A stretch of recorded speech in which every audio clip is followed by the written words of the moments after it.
Lead together, embrace change, enhance everyone's journey. The 3 core principles of SmartStop, a leader in self-storage real estate across North America, reinforce why we're proud to bring you CEO Lead In, the podcast featuring curated conversations with powerful women sharing their impactful wisdom. It's a self-knowledge, self-discovery, and self-preneurship audio storage vault created by and for women.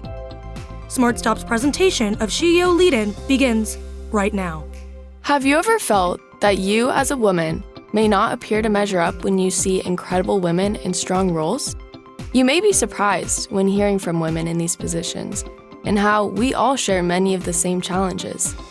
Thank you for joining us for the CEO Leading In podcast with Rebecca Jones as we share the journeys of women.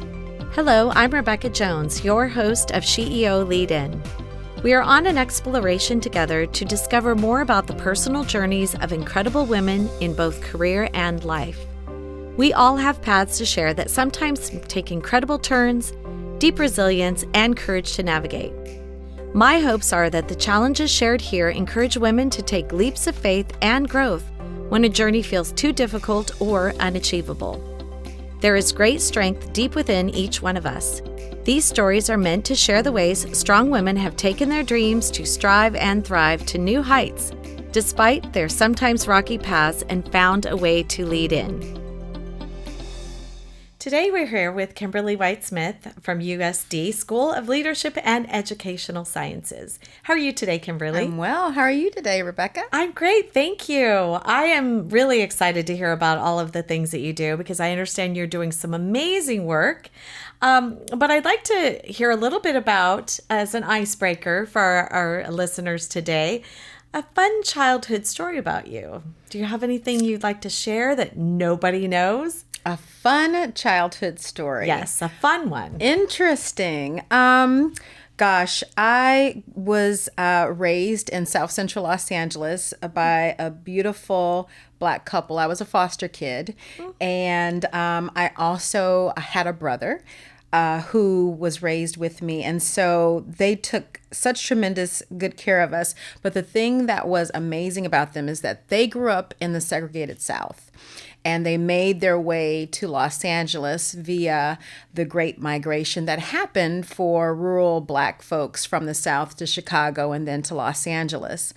And so one of the most memorable stories that I have is when my brother came to live with us, he didn't speak for a multitude of reasons. It could have been safety, it could have been anything. And my mom was a soul food chef, and so she was an amazing cook. And so even though social workers and other people were saying that my brother was incapable of different things, she just didn't believe it, and she just kept on going about her business and engaging him as if none of those things mattered. And I remember one day my brother just spoke up and said, "Hey, Mom, can I have some more spaghetti?"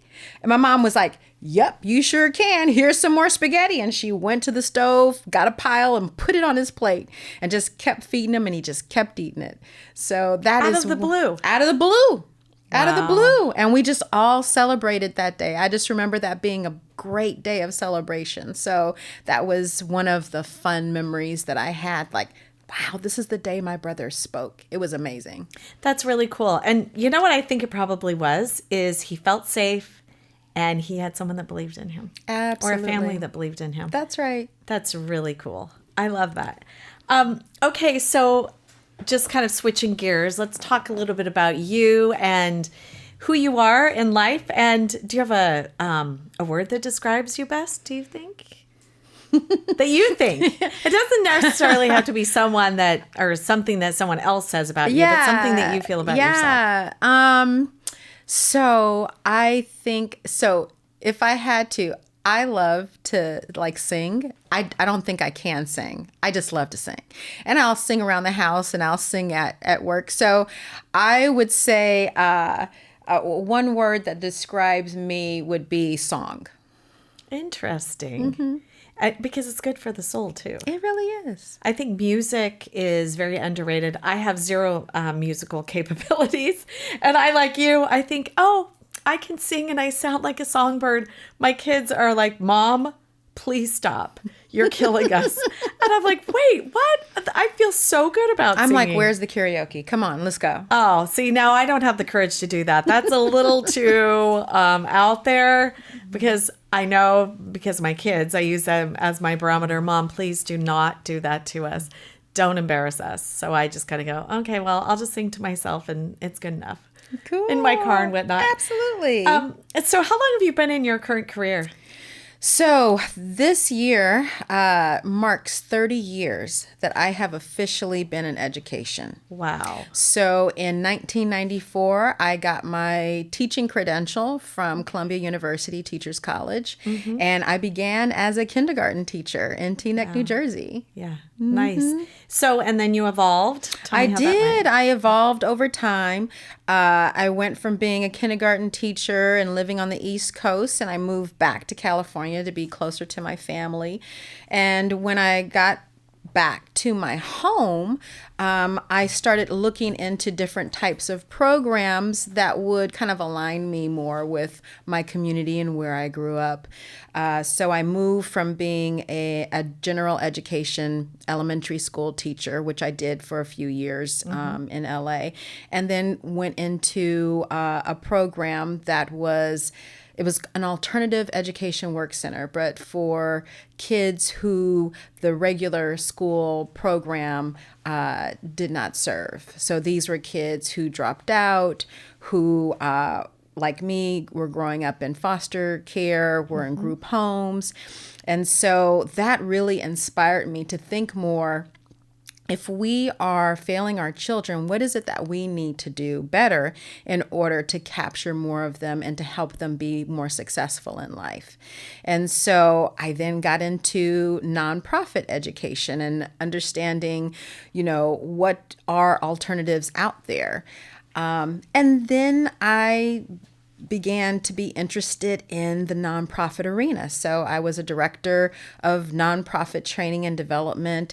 I trained nonprofit boards and then came back to education. Got my doctorate at USC and then went into higher education as an assistant professor. And my career in higher education grew from there. I feel like this all leads back to your brother. It does. Absolutely, it does. Wow, that's really cool. I actually have a tremendous amount of heart for our foster youth. Many of them, they don't have the support system that, sometimes they do. In your case, they actually do. But in many cases, they don't have that support system. And I think, we as a society need to have, that as something that's important to us because, even though there are a lot of dollars out there to help, succeed, after you age out, a lot of the foster youth don't even know that. They don't understand that there's housing money. There are things to help them succeed, to really launch them off because they are missing that support system. I really applaud you for your help in that space because it's a big deal. Because I think reminding our foster youth of their sense of purpose, everybody needs a sense of purpose. If you don't have that, I think, gosh, I love what you're doing. It really is impactful, I think, to our communities. Well, it's interesting the tie back to my brother because the element that operated in that particular case, right? Seeing this beautiful little black boy, seeing that he was not talking, not understanding what the mechanism was that didn't allow him, and labeling him uneducable, right? Right. Yeah. They gave up on him. Right. But also they mislabeled him. And it's interesting to me because as I became more nuanced in education, looking at the data, looking at the research, I began to see this pattern that always cycles back. There is this pattern that operates in education where we continue to mislabel our most fragile communities, right? Our communities of color, our communities that are under-resourced, our communities that live in areas where the schooling isn't getting the proper funding. These particular marginalized individuals continue to get mislabeled. So For my brother, it was uneducable. But in the 70s and 80s, we then began to see socio-emotional disorder, learning disabled, without any real evidence of a developmental disability, right? And then now we're starting to see this again because we're seeing this label of trauma. And what is trauma? And what does that mean? And what I see is that once these kids are labeled with these amorphous labels, it then takes the ownership off the adults to really do anything, because they kind of throw up their hands and say, well, there's nothing really specific that we can do. What specific can we do about trauma? What specific can we do about, social emotional disorders? Well, what we're finding is that there is a lot that the adults can do. There is a lot that we can do with the kids, just like with my mother. She took us out of public school, put us in Catholic school, and the nuns knew exactly what to do, to throw their arms around, my brother Chucky, to throw their arms around me and to figure out what our needs are and to work in that way, to kind of regulate our central nervous systems, to take away that anxiety that we were feeling because we were feeling stressed out and unsteady, and really guiding us in that way. We can do that today. And that's one of the things that I love about being at the University of San Diego, because in SOLES, the School of Leadership and Education Sciences, we are beginning to develop a Center for Embodied Equity and Neurodiversity, and you're going to be hearing more about that in the months to come. We're really excited about it, but the focus is going to be on these amorphous labels and what our youth and what our families and what our communities are experiencing. We can actually train ourselves to do something about, and we can heal ourselves. Okay, well, I find this extremely fascinating because I have always thought once you label someone, you are actually either breathing life into them or not. And a lot of times when they have a label, they feel defeated. Mm-hmm. And when they feel defeated, do you think they're going to go out and they're going to work hard and try when they already feel like they've got so many things stacked against them? That's right. I am loving this. I want to actually find out so much more about this. I find this fascinating. We're actually going to have to connect offline. Of course. This is so awesome. I actually have a friend. His name is Shane Harris. He actually grew up in the foster care system. His insight in all of this and, talking about how hard it is for, kids to get out of that system, for them to feel like they can actually accomplish things is something that I already felt. And then to hear it from, someone and back to your point of labels, it really, we're giving up on our kids and we're giving up on them as individuals and humans because they can actually succeed like everyone else. They're not different. They're actually just had different circumstances. Well, it's interesting because we see these labels around neurodiversity put on particular people, right? Richard First Branson. time I heard that, by the way, neurodiversity. Go on. Yes, Yeah. Neurodiversity. So someone with dyslexia is neurodivergent. Somebody who's on the autism spectrum is neurodivergent. It just means that their brains are differently wired and they learn differently. And so we see these labels on Richard Branson, on Cher, on Tom Cruise, right? We all know that these folks who are famous are neurodivergent. They're dyslexic. They have ADHD. They have ADD. Our students in inner cities, our Black and brown youth, they also experience the same neurodivergent tendencies. But instead of drilling down and really figuring out what it is that is causing them to stumble at this point in their educational attainment, we slap, again, these amorphous labels on there, and then that tends to relieve us of actually acting specifically to support and help them in new and different ways. And isn't it interesting that we don't recognize what we as a society are giving up by not recognizing those beautiful babies' geniuses, right? Who in that group could be the future Richard Branson? Who in that group could be the future Cher? We don't know because we're not giving them and ourselves an opportunity to really realize that. Well, and again, you know what? That's part of us not doing our part in helping everyone find their purpose. Because, I mean, you know, a lot of people think, oh, well, if they're an entertainer, is that really the highest and best use of their skills? Well, maybe, because we do need to be entertained, but maybe they will become a doctor or a scientist and cure cancer and all of these things. I mean, really helping people and, you know, find their best self is so important. And, you know, I couldn't agree with you more. I find this fascinating, but we do need to cover a few things because I want to find out more about balancing work and life. How do you do it? And it might be different in stages of your life and then also moments from day to day. So why don't you explain to us how you actually are able to do that? Yes. I think for me, as I explained my, you know, family growing up and seeing my mom being an advocate for my brother, for me, my career choices have always been intertwined with my family and my service to my community, right? Mm-hmm. I feel like I've been fortunate in that. My mom raised me with this motto, smarter, not harder, right? And so for me, smarter, not harder meant that instead of going here and volunteering in these nonprofit groups or working with kids and then having a separate career in, you know, corporate management, why not pull those two things together?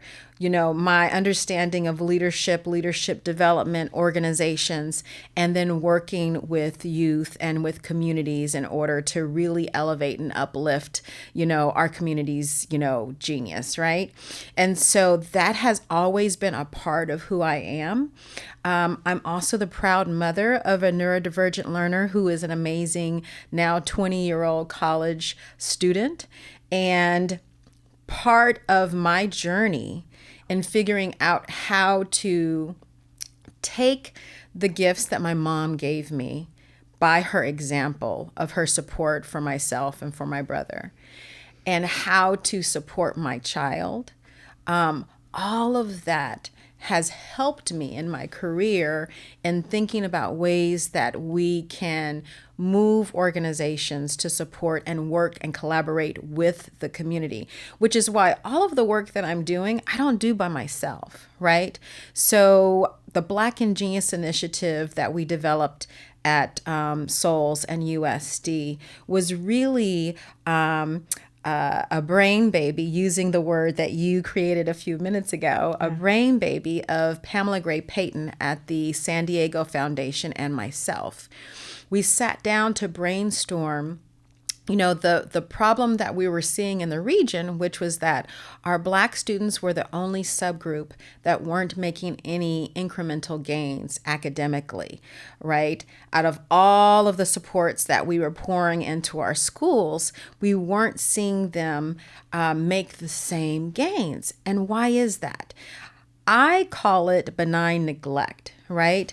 The fact that we understand that our Black students are monolingual English, therefore they don't, you know, need any supplemental supports, but we are not recognizing the overlap between race, between economic oppression, and neurodivergent thinking. And so this combination creates the perfect storm that really challenges us to think about ways in which we can better support the community. So that was the impetus for the Black and Genius Initiative. And it is open to any youth of all races who come up against these particular societal and educational barriers that we see. Because really, Biggie, the Black and Genius Initiative, is about recognizing the genius of kids who might otherwise not experience that type of success or involvement or investment in their lives. So when we talk about mentors, I'm feeling like your mother was hugely impactful for you. Absolutely. Yeah. Absolutely. And so if you could just jump into that in just a moment. We're going to actually take a quick break. We are going to pick up on that just in a moment after we hear from our amazing sponsor. SmartStop knows the winning connection is when we elevate success together. SmartStop Self-Storage, a California company with nearly 200 properties and over 15 million square feet of rentable storage in the US and Canada, is committed to positively impacting the communities we serve on the national and local level. By aligning our core principles of leading together, embracing change, and enhancing everyone's journey with local initiatives focused on education, health, and social welfare, we all elevate together. Through financial and strategic partnerships with nonprofits and prestigious organizations such as Cloudcast Media, Arrow McLaren IndyCar, Breast Cancer Research Foundation, Wounded Warrior Project, USC Athletics, the Brampton Steelheads, MMA fighters and boxers, and other unique athletes, we aim to foster a sense of unity and pride within the communities we serve, creating a shared identity and generating a positive atmosphere. To learn more about our core values, our locations, and career opportunities, please visit us at smartstopselfstorage.com. SmartStop, elevating success together. So your mom, who else, I mean, she sounds amazing, but who else might be mentors that you can really look back and say they really impacted me and here's why? Sure. So absolutely, my mom, Cleopatra White, and yes, that is an amazing name and really was kind of fortuitous about the impact that she would have on other people. So I love that. Cleopatra White was definitely the major influence in my life. The person who really helped me see that not only was I worthy, but I had all of the skills, knowledge, tools, and disposition that I needed to be successful in life, regardless of the narratives that society might paint. But along the way, I also curated mentoring relationships with folks that you might not think of as mentors, right? We always think of mentors as an older person who is passing down knowledge to you. But I remember being in high school and towards the end of my high school career, both of my parents had passed away by that time. And so I finished out the remainder of high school, just me and my brother, living on our own. And I remember going to my advisor and saying, it looks like all these other kids are filling out college applications. Like, how do I do that? How do I get to college? And she said, people like you don't go to college. So we need to talk about, putting you in cosmetology school. What? And for those of you, you can't see me, but if you looked at my hair, you would know that cosmetology school was not for me and it's not my gift. So I remember one of my best friends who lived a few blocks away from me. She went to a different high school and her teachers taught her to be a college peer educator. And so same grade as me, same age as me, but she mentored me and helped me understand that, yes, I too could go to college. She filled my spirit with positive affirmations and encouragement and helped me fill out my college application. And with that application, I was able to go to the University of California at Berkeley. And so for me, I would say, open yourself up to the idea that there is not one definition of mentorship. The most unlikely, uncommon person can be a mentor and an inspiration to you in new and different ways. And sometimes it's even negative experiences. And sometimes it's even You negative go, experiences. Gosh, don't want that. Yes, yes. Definitely don't want to go there. Negative experiences can definitely be motivation. Absolutely. Mm-hmm. So let's talk about, you walk into a room, young women in that room, and you want to explain to them some of the things that have happened in your life, some lessons that you've learned, and how they can apply them to their lives. You seem like you have a lot of information on this, because I feel like on one hand, you had a lot of things stacked against you, but then there's such a beautiful part of you that said, I'm going to keep going. And I'm sure it wasn't as simplified as that. I'm sure it was much more difficult in those moments. But I mean, you really had some really tough circumstances, but you overcame them. Yeah. And so what are those, because I'm just going to be honest, every person that I speak to has something that they don't feel like they've been able to totally overcome in their lives that happened maybe during their childhood, and it's really held them back. But what are some things that you would say to them? Hey, this happened. Here's how I responded. And you can too, because there's a lot of hope in that. So I think for me, the learning, or what we like to name those types of overcoming behaviors as resiliency, right? That's a newer word. I don't know. Yes. Back then, maybe 10 years ago, we didn't use that as much. But No, I yeah, agree. like resiliency. Yeah. But really, what is resiliency? Resiliency is that somehow along the way, I have picked up a strategy that has helped me get through challenges, right? Some challenges I get through better than others, Yeah. but still at some point I developed this mechanism, right? I think my mom modeled for me that there is such a thing. There is something that you can do for yourself that helps you overcome challenges. You just have to figure out what that is for you. And for me, there was a lot of trial and error, right? And so, but I have understood that for me, linking physical well-being and emotional well-being, linking those two things are definitely a strategy that I leverage to help me overcome emotional, psychological, and physical obstacles. Did you do that as a child? So, yes. Okay, here's a fun story. Okay. When I told you my mom was a soul food chef. Yes, So we yes. ate well in our house. Love it. Right? Yep. And as a result, as a kid, I experienced obesity. And so I was extremely overweight for my age and my height throughout elementary school, all the way up through 8th grade. And I remember my doctor saying, Kimmy, I am really concerned about your health.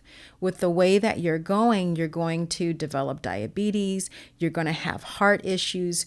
You really need to do something different. And I had a very,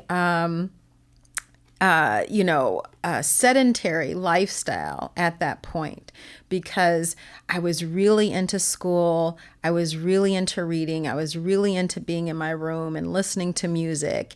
And I was really cutting off from going outside and being social and being active.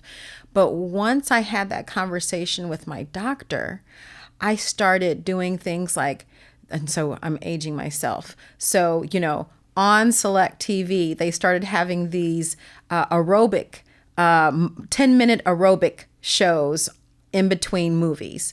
And I would go and I would do the aerobics for 10 minutes. And he gave me a book and I looked at the book and it said, you have to be conscientious of what you eat. Here are some good things to eat. Here are some bad things to eat. And you have to do it in moderation. So I remember telling my mom, I'm sorry. Your oxtails and your ham hocks and your greens and your beans, I can't eat anymore. So I remember changing my diet and exercising more on purpose. And I ended up losing weight before I went into high school. So at that moment, that congealed for me this idea of if I focus on my health, if I exercise, if I change what I eat, then I can definitely be successful and overcome obstacles. Well, this is interesting that you could actually put those all together because you don't know what you don't know. I mean, thank God you went to that doctor because that doctor ended up being a mentor for you. Ended up being a mentor and a Wow. lifesaver. Yeah, that's really incredible. I think a lot of times people don't see those signs because they're not paying attention. So, I mean, I would say you definitely pay attention to the nuances around you, which is a really good thing because, again, you let things go. You go, yeah, whatever.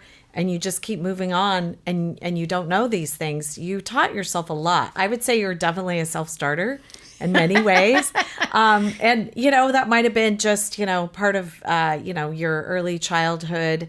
But, having a mom that really believed in you and it doesn't seem like she ever gave up. Yeah. She just kept pushing you and letting you see yourself and, helping you become the better version of yourself over and over and over. You walk into a room, young women everywhere. This is what I want you to learn and know, because this is so important moving forward. What's that going to be? I would say, for me, one of the things that I learned is that sometimes you will be on your own. You will be the only person that believes in that particular idea. So good. You will be the lone, ranger on this particular item or idea. And that is okay, because that becomes a new goal for you. If this is something you truly believe in your heart of hearts, if it's something that you really think is going to be cutting edge, then make it your goal to figure out what is it that those folks need in order to come to the understanding of what it is that you believe, right? Everybody comes to their own understanding in new and different ways.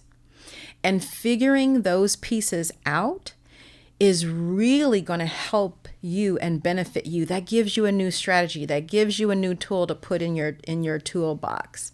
Figuring out what it is that those folks need to better understand your ideas helps you articulate yourself more and to bring people to the same understanding quicker. Well, and then not only, and this goes to team building, because not only coming to the understanding, but being able to help you in that common goal once they understand, or once you understand what it is that they need to get to that same goal. Mm-hmm. This goes back to, what is your why? Yes. Why is that important? Why Right. is that something that you believe in or you invest in? And I think many times we do have the same goals, but we don't have the same why, but that's okay. Mm-hmm. It's okay. Because I think, back to, talking about diverse opinions, diverse thoughts, all of that, it really is the only way that you can collaborate. If you are saying, okay, they actually want to get where I want to go, but it's a different why, but we can still get there. And That's we can right. do it together as a team. That's right. Wow. I am so inspired right now. I can't even begin to tell you. I am like, my wheels are turning so fast that I honestly can't even keep up. It's really like an aha moment. I'm loving this. Anyway, so what's next for you? Because I think there's something incredible in your future. I really do. Oh, thank you. I appreciate that. For me, spreading this idea that every child, right, deserves to have equitable access to education experiences, to high quality teachers. For me, that's my mission, right? Understanding that neurodiversity is something that we can look at and incorporate. We can do something about it. We can train ourselves to support all of our students, so that we are not throwing away generations of kids because we don't know or we can't understand, right? So I think for me, the next steps is working with the San Diego Foundation and really growing the two programs that they're investing in, which is the Black and Genius Initiative and the Center for Embodied Equity and Neurodiversity, spreading the word about how we are supporting the region and hopefully the state, being an exemplar for the state and for the nation of how we can take better care and love on our kids and elevate them in a way that allows them and their caregivers to know not only are they worthy, but they're deserving. Mm-hmm. I think for me is my next steps. You know what? I have to say, I'm going to go back to your childhood and your student friend that was your inspiration to get you through and to get you to college. I feel like there would be such a huge payback on a small investment in that in itself just getting other kids to say, hey, you know what? If you help your friend, this is going to help you for certain reasons or whatever. And even coming up with a program to incentivize them, because there are a lot of kids that are intimidated by adults that would actually listen to a friend. And I feel like just even focusing on that one thing that is back from your foundation could really be so highly impactful. Well, it's interesting that you say that, because that one friend is actually Dr. Nikki Elliott. And Dr. Nikki Elliott is the director of our Center for Embodied Equity and Neurodiversity. Okay. So that mind-blowing right now. moment in supporting me and helping me also put her on a trajectory to really figure out for her how she can continue to give back to the community. Well, I'm walking away from this conversation extremely inspired. Thank you so much for being on today. Really, such a fun interview. I really appreciate you. Thank you. Thank you. Thank you for allowing me the opportunity to talk to you. I enjoyed speaking with you. Now that was powerful. We hope you've been lifted and encouraged by today's inspiring voice. Always remember that life doesn't look exactly the same for each one of us. Never stop dreaming, striving, and thriving. In future episodes, we look forward to bringing you powerful stories from amazing women who learned how to lead in to challenges. Thank you for listening and being part of our community with SheEO host, Rebecca Jones. The incredible curated SheEO conversation you just enjoyed was brought to you by SmartStop, a leader in self-storage real estate and a company that upholds its core principles of leading together, embracing change, and enhancing everyone's journey. To learn more about SmartStop, please visit smartstopselfstorage.com. Cloudcast Media.